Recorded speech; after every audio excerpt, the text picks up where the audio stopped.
This October is the first ever Mentally Healthy Norfolk Month, and the city is launching its largest effort ever to train citizens in suicide prevention. Eric Peterson of the Sarah Michelle Peterson Foundation is here to talk about the reason behind this new push and what's going to be going on tonight, actually starting at 6. Starting at 6, we have in 5 different locations across Norfolk. We have a program called Talk Saves Lives.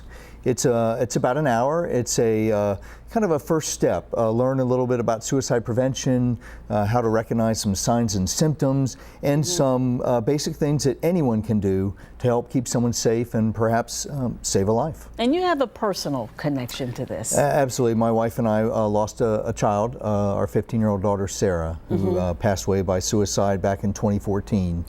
And after that occurred, we believe that we should try to do what we could, and our entire family and friends have banded together to speak out and bring awareness and education, and again prevent deaths by suicide. What is it that you wish people would understand? What is it that if you had to pick one point that you wish you could get across to enlighten people about this? I think it's the way we approach mental health, that it's just health.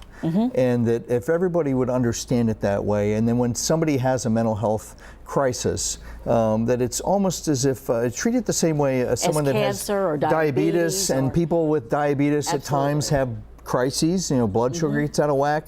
Same thing with mental health conditions, depression. I mean, the statistic we know is that throughout our lives, there's about 1/4 of us will have some sort of a mental health condition at some point. So it's not uncommon. And some of these are chronic conditions, but they're very manageable.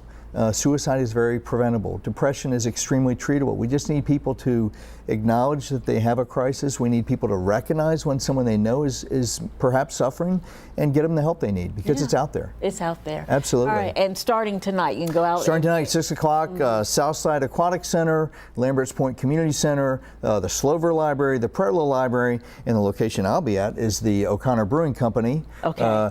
A location I'm familiar with. Okay. But again, we just want to have a diverse number of places that people can come and get this training. We hope people will. Absolutely. Okay. Thank you so much. Thank you I so much. appreciate it. Thanks. David.